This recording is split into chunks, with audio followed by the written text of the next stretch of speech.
Eu queria então toda a sua atenção para a palavra de Deus. Lá no livro de Salmos 71, estamos começando no versículo 16. Salmo 71, versículo 16. O Salmo, bem no meio da Bíblia, faz 71, versículo 16. Ele diz assim: sairei na força do Senhor Deus. Primeiro você tem que lembrar disso. Quando você está lutando contra o mal, não é com a sua força. Davi não derrotou um leão porque ele era muito forte, né? Porque ele sabia lutar, não, era na força do Senhor. Ele derrotou um urso, foi na força do Senhor. Ele derrubou o gigante, foi na força do Senhor. Somos nós, tanto que quando Davi estava diante do gigante Golias, o que ele falou? Eu vou contra ti em o nome do Senhor dos Exércitos. Somos nós, vamos contra o câncer em nome de Jesus. Vamos contra a doença, contra o vício, contra o demônio, né? Que às vezes está na vida da pessoa, nota que é uma ação do diabo, a pessoa está possessa, a pessoa está realmente transtornada, a pessoa está realmente violenta, agressiva, há um espírito mal ali. E nós não lutamos contra a carne e o sangue, nós lutamos no mundo espiritual com a força do Senhor. Mas não é a nossa mensagem, não, é agora a segunda parte, que é o nosso versículo, que diz assim: farei menção da justiça, da tua justiça e só dela. Aqui que é o bonito. O que é isso? A justiça no sentido humano dos homens, o homem tem o que é direito dele, né? A pessoa tem o que é direito dela. Mas no sentido bíblico não é muito diferente, não. Nós temos o que está na Bíblia Sagrada. Nós temos o que está escrito na palavra de Deus. Nós conhecemos aqui a parábola do juiz iníquo. Vamos ver isso aqui? É Lucas capítulo 18. Lucas capítulo 18. Lucas capítulo 18. Lucas é o terceiro livro do Novo Testamento. Mateus, Marcos, Lucas. Diz assim: e contou-lhes também uma parábola sobre o dever de orar sempre e nunca desfalecer. Irmão, nunca desanime, nunca desista da oração. Quando? Nós vamos ver. Quando a oração está fundamentada nas Escrituras. Quando ela está fundamentada na palavra de Deus, que não é um desejo humano, é um desejo, entenda bem, porque Deus falou o seu coração. Aí diz assim, dizendo: havia numa cidade um certo juiz que nem a Deus temia, nem respeitava homem algum. Havia também naquela mesma cidade uma certa viúva, ia ter com ele dizendo: faze-me justiça contra o meu adversário. E por algum tempo não quis, mas depois disse consigo: ainda que não temo a Deus, nem respeito os homens, todavia como essa viúva me molesta, hei de fazer-lhe justiça.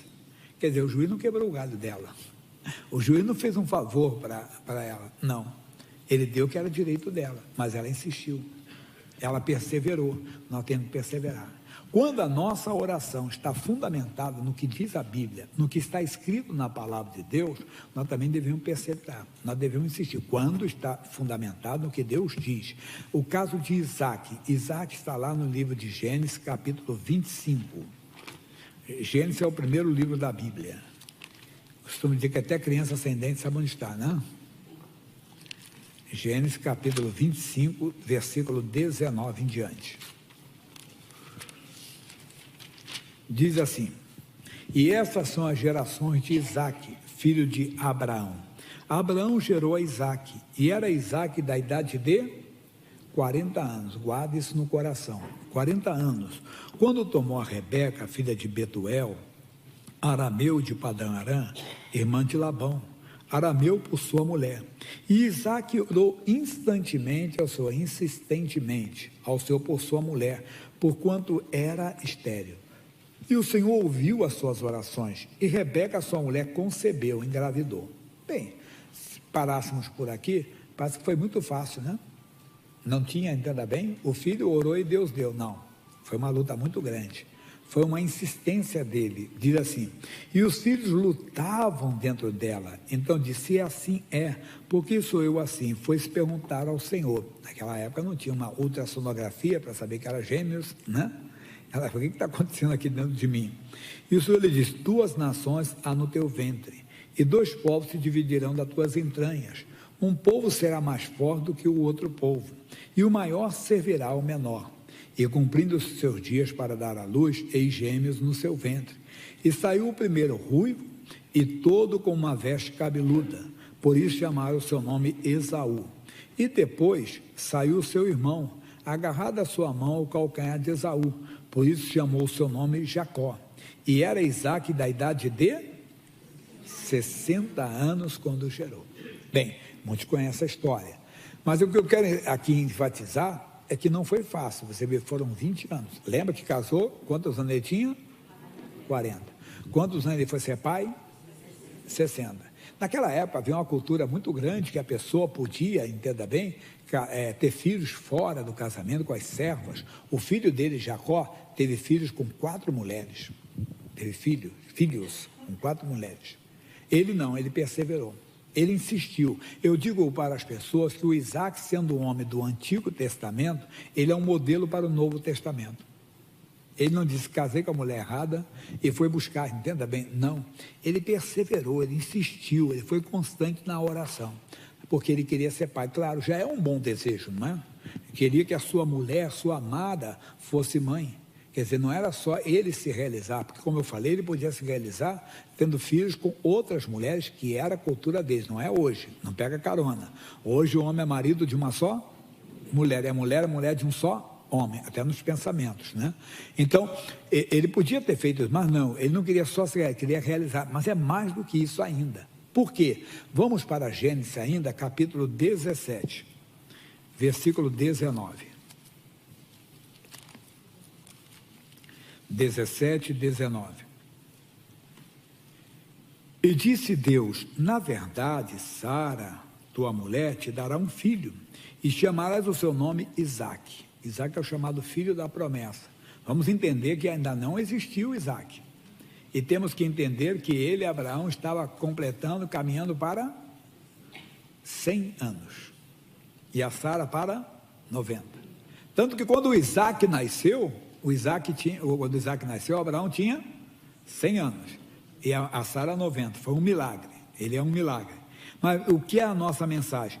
E com ele, Isaque, estabeleceria o meu concerto, por concerto perpétuo para a sua semente depois dele. Então, o que Deus está dizendo aqui para ele? Que nele, Isaque, seria contada a descendência de Abraão. Então, a oração dele, a insistência dele, era muito mais do que ter um filho. A insistência dele, porque ele tinha uma promessa, ele tinha uma declaração. Quando eu tenho uma promessa, quando eu tenho uma palavra de Deus, eu tenho que insistir naquela palavra. Eu não posso sair daquela palavra. Eu oro, por exemplo, no caso da família hoje, crê no Senhor Jesus Cristo, serás salvo tu e a tua casa. Então a minha casa vai ser salva. Contamos do missionário, ele conta que quando ele começou no evangelho, não era ninguém da casa dele, só ele. O pai era desviado, a mãe, entenda bem, não era de Jesus, e os irmãos, nenhum deles. Ele colocou a lista, tinha Jesus, aqui está escrito, Atos 16, 31, crê no Senhor Jesus Cristo, serás salvo tu e a tua casa. Foi vindo um por um, somos nós. Nós temos que fazer isso. Agora, nós temos que aprender isso. Se foi Deus quem falou, se a palavra é de Deus, insista, persevere, porque é justiça, é direito seu, porque está na Bíblia. Então você não ora em cima do nada, é como a mulher, faça-me justiça, não, seu juiz, quebra o meu galho, seu juiz, me faça um favor. Não, o juiz não quebra galho de ninguém. Ele tem que aplicar a lei, assim, é direito meu. Então ela estava pedindo, é direito meu, eu quero o que é o direito meu, a mesma coisa, eu quero o que é direito meu, o que está escrito na Bíblia, o que está escrito na palavra de Deus, e vai funcionar. No livro de Isaías, vamos voltar no Isaías, capítulo 55, versículo 11. Isaías, capítulo 55, versículo 11. Eu citei hoje, mas não li assim direto não. Diz assim, assim será a palavra que sair da minha boca, ela não voltará para mim vazia, antes fará o que me apraz, e prosperará naquilo para que a enviei. Pronto, aqui. Então foi Deus quem falou, ela não vai voltar vazia. Quando então a minha oração, quando a sua oração, quando a nossa oração tem fundamento bíblico, nós não podemos desistir, nós temos que ser insistentes. Não, Deus, a minha casa virá. Mas o caso é que nós não conseguimos andar por fé. O que é andar por fé? Já falamos, a fé vem por ouvir, e ouvir pela palavra. Então nós não conseguimos andar por fé, nós andamos por vista, pelo que sentimos. Eu falo, por exemplo, que a pessoa que tem pânico, tem medo, né? Mas não é medo de altura, não, é medo que não dá para explicar. Geralmente a depressão, ela vem acompanhada de pânico, né? A depressão vem acompanhada de pânico e de confusão na mente também. E como é que a pessoa tem que fazer? Leia na Bíblia Sagrada. Deus não nos deu o espírito de medo. Mas eu sinto o medo. Eu não tenho que confessar o que eu sinto. Eu tenho que confessar o que está escrito. Eu sinto o medo, mas eu creio na palavra. Então o que eu sinto está amaldiçoado em nome de Jesus. Entenda? O medo vem do nada, o coração acelera, você não consegue nem engolir a saliva, fica assim, ó. Tá? E de repente a confusão na mente tremenda, o que você tem que fazer? Mas a pessoa não consegue, ela quer viver pelo que é, não, mas o pastor fala porque não está no meu lugar, eu costumo brincar, nem você no meu. Nós também temos lutas, mas nessa hora nós temos que permanecer na palavra, nós temos que ficar na palavra de Deus, nós temos que permanecer na palavra, porque foi Deus quem falou, que Deus falou que não me deu o espírito de medo, mas eu estou sentindo medo, não, está amaldiçoado esse medo que eu sinto. A mesma coisa para a família, quer dizer, a Bíblia diz que os filhos são herança do Senhor, mas o seu filho está na pinga, ou está nas drogas, está numa prática pecaminosa, e o que você faz? Você não confessa o que está vendo, né? Você confessa o que Deus diz. Então você diz, meu filho está nas drogas, meu filho está no álcool, mas meu filho é herança do Senhor. Ele está amaldiçoado desse vício, ele é de Jesus, ele virá, porque está escrito, é tu e a tua casa. Você persevera, quando você pratica a justiça, ainda Isaías, olha que bonito, pessoal, capítulo 32, versículo 17, é disso aqui que você está precisando. O que? 32, 17. E o efeito da justiça será o quê? Paz, né? E a operação da justiça, repouso e segurança para sempre. Quando estamos orando sobre a palavra, com a convicção, com fé, nós não retrocedemos, não ficamos agitados, inquietos. É mais ou menos assim, a pessoa costuma dizer, um ditado popular, o circo está pegando fogo e você está tranquilo, porque você sabe que Deus está no controle, Deus está agindo. Mas pastor, é um tumor, é um câncer, ele está amaldiçoado em nome de Jesus. Por quê? Porque a Bíblia diz que pelas feridas de Jesus eu fui sarado.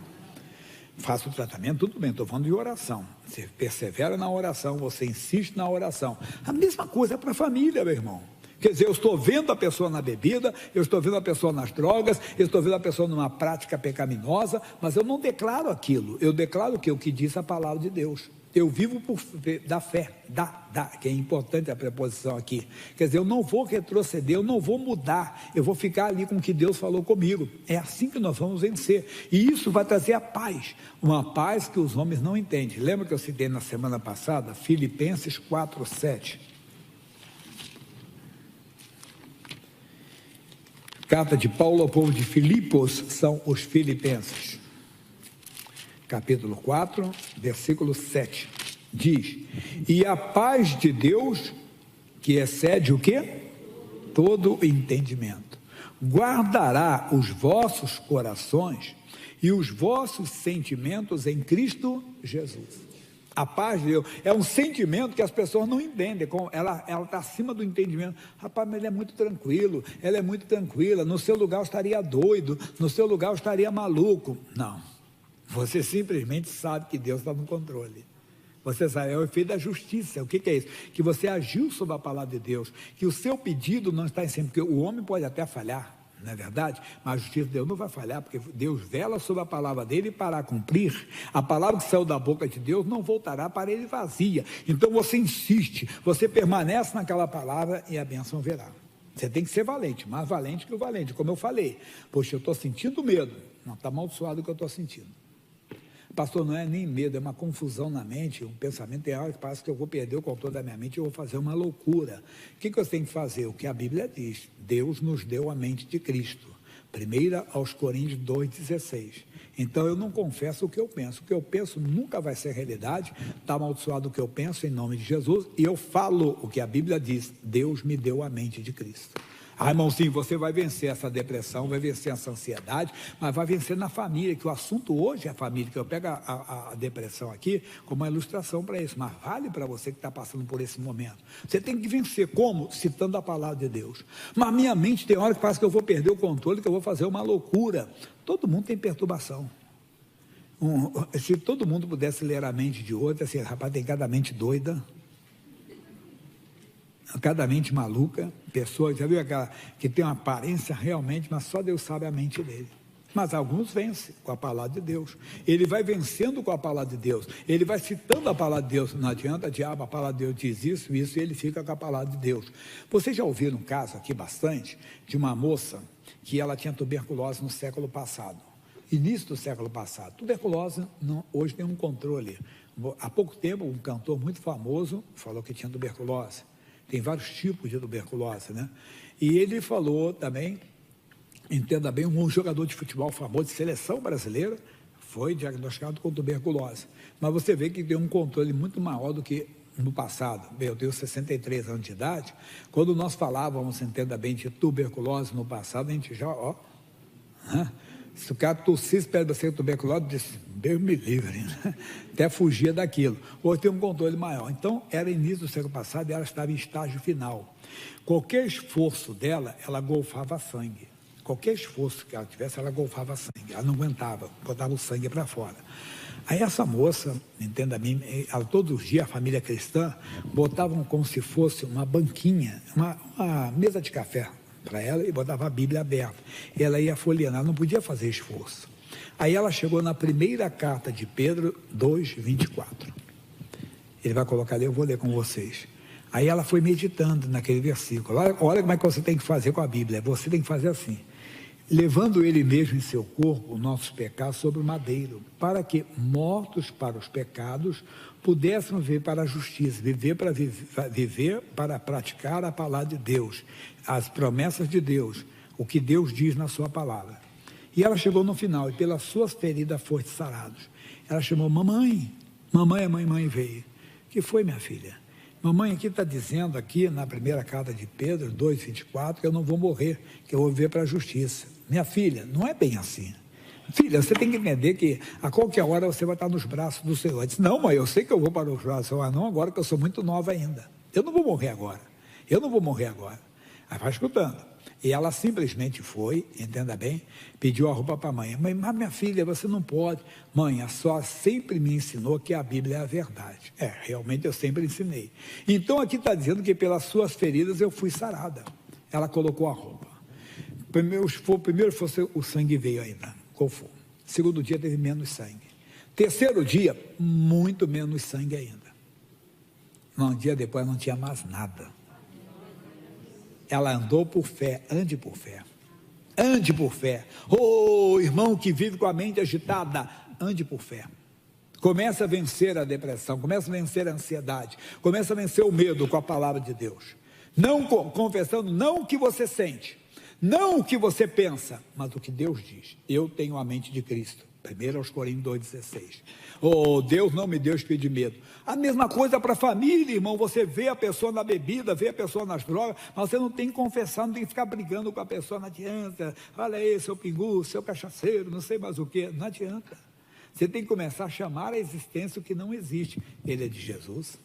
Esse vício está amaldiçoado. Mas você está querendo fechar os olhos para a realidade? Você não vê que era um pinguço, que era uma pinguça, que não sei mais o quê? Não, está amaldiçoado esse vício. Você declara a palavra de Deus, você fala a palavra de Deus e as coisas mudam completamente. É dessa maneira que se vence. É dessa maneira que se toma posse da bênção. Quer dizer, andando por fé e não por vista, que é 2 aos Coríntios 5:7, por favor. 2 aos Coríntios, capítulo 5, versículo 7. Porque andamos por fé e não por vista. Acorda, desperta que você vai vencer. Vamos voltar onde nós começamos? Quem lembra, pessoal? Salmo 71, versículo 16. Então vamos lá. Salmo 71, versículo 16. E sairei na força do Senhor, não é na minha força, nem na sua. Não. Davi disse, o Senhor é a minha força. Por isso que ele matou um leão, matou um urso. Por isso que ele convenceu Saul, quando ele falou para o Saul que ele ia lutar com os gigantes, não, você é um garoto ainda. O Senhor me livrou da mão do leão e do urso. O Senhor me livrará. Ele entendeu que a força dele é o Senhor é a minha força. Pastor Jaime, eu ouço muito isso. É que eu estou muito fraco, pastor Jaime. O Senhor é a tua força, irmão. Não, eu estou perdendo as minhas forças. O Senhor é a tua força.